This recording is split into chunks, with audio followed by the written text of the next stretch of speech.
Les fonctionnalités à intégrer.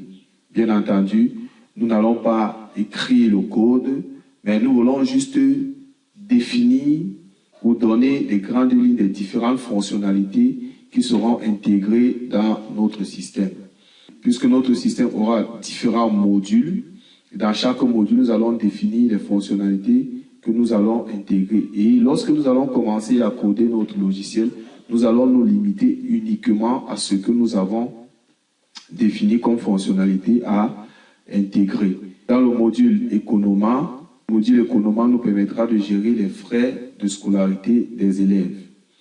Et dans ce module Economa, les différentes fonctionnalités qu'on aura, ce sera la configuration des frais de scolarité par classe. Et ce sera de repartir les frais de scolarité par tranche de paiement. Ce sera d'enregistrer les encaissements effectués. Chaque fois qu'un élève aura payé, on va enregistrer. Et après avoir enregistré, on va imprimer le reçu de paiement sur lequel il y aura l'historique de paiement de l'élève en question. On doit rapporter la solvabilité de chaque élève, configurer les taux horaires des enseignants, enregistrer les horaires de cours effectués par les enseignants. Bien entendu, tout ceci, ce sera pour gérer les salaires des enseignants ou des professeurs dans notre système. Donc voilà les fonctionnalités que nous allons intégrer dans le module Economa. Bien, maintenant, passons dans le module Scolarité. Permettra de gérer les élèves et leur cursus. Dans ce module Scolarité, nous aurons les fonctionnalités suivantes. On va enregistrer les élèves en leur attribuant une immatriculation unique. Il faut également que chaque élève ait une photo. Donc nous allons enregistrer les photos des élèves. Nous aurons une fenêtre d'affichage qui va afficher la liste des élèves par classe et en déterminant également leur sexe et tout. Il faut maîtriser dans les effectifs par classe, par niveau, par cycle et par sexe. Nous allons faire le suivi académique de chaque élève. Également, nous allons enregistrer les absences des élèves. Nous allons programmer un conseil de discipline. Nous allons également éditer proposer les différentes fiches qu'il faudra, liste des élèves, carte scolaire, liste des absences, et ainsi de suite. Ce sont les différentes éditions ou les différents états que nous allons mettre en œuvre dans le module Scolarité.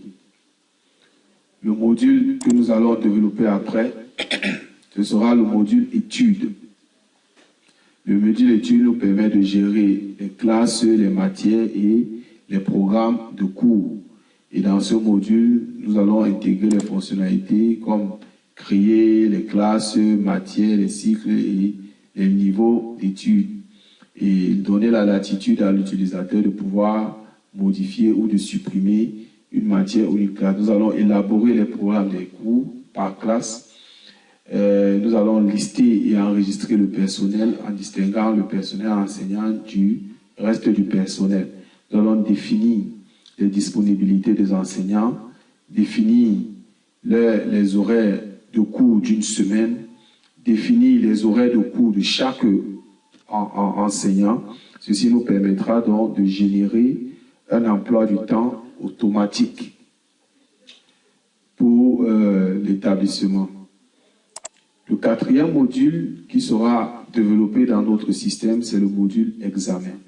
Le module examen, c'est lui qui gérera les compositions, les devoirs surveillés, la saisie des notes, l'impression des bulletins de notes et des relevés de notes.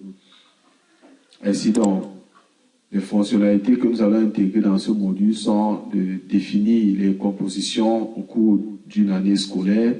Nous allons permettre aux utilisateurs de saisir les notes des élèves par composition, bien entendu par matière aussi. générer un conseil de classe automatique ou de manière manuelle et après imprimer les bulletins de notes.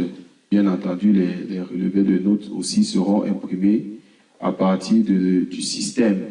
Et le cinquième module, c'est le module statistique.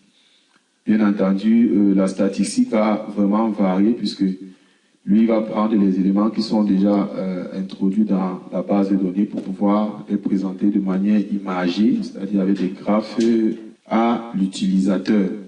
À partir de là, donc, les fonctionnalités qui seront intégrées dans ce module, nous allons générer les procès verbaux par composition et même par trimestre, ainsi de suite. Nous allons imprimer les statistiques des notes, connaître quel élève a eu quelle note, quel est le meilleur élève dans une matière, imprimer les statistiques des moyennes obtenues et imprimer également les différents taux de réussite. Ça, nous allons nous limiter seulement là. Plusieurs choses peuvent être intégrées dans la statistique, mais nous allons nous limiter à ces 4 fonctionnalités. Après le module statistique, nous allons passer au module de messagerie, l'envoi des SMS et des emails.